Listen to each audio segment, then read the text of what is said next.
আসসালামু আলাইকুম। আমি আছি অজয় নদীর পাড়ে। অজয় নদীর বর্ষাকালের যে রূপটা সেটা আমি আপনাদের সবাইকে দেখাবো। বিগত ১ বছর ১.৫-২ বছর ওয়েট করে করে আমি এরকম একটা ভিডিও নিয়ে এসেছি আপনাদের দেখানোর জন্য। অজয় নদীর রূপটা আপনাদের দেখাবো, কত ভয়ঙ্কর রূপ নেয় বর্ষার সময়। আমি নিজে এতদিন ধরে ওয়েট করছি যে কবে এরকম একটা যাবো একদিন অজয় নদীতে। একটা বর্ষাকালের রূপ আপনারা দেখছেন অজয় নদীর। অজয় নদী কিন্তু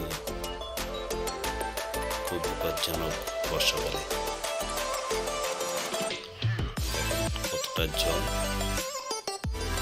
পুরো আমরা এখানে ঠিক করি। আমি দেখাবো এবারের আজকে আমি পিকনিকে গেছিলাম অজয় নদীতে দেখছি পুরো যে জলাময় হয়েছিল সেখানে সব পিকনিকের গাড়িগুলো দাঁড়িয়ে আছে। আর আমরা আজকে পিকনিক করলাম এইখানে অজয় নদীতে। অজয় নদীর ২ রকম রূপ দেখলাম, যে কত ভয়ঙ্কর দৃশ্য ছিল বর্ষাকালে, আর এখন শুষ্ক হয়ে গেছে অজয় নদীর। দেখছেন সেই অজয় নদীর পুরো শুকনো বালু ভর্তি পুরো। ধন্যবাদ সবাইকে।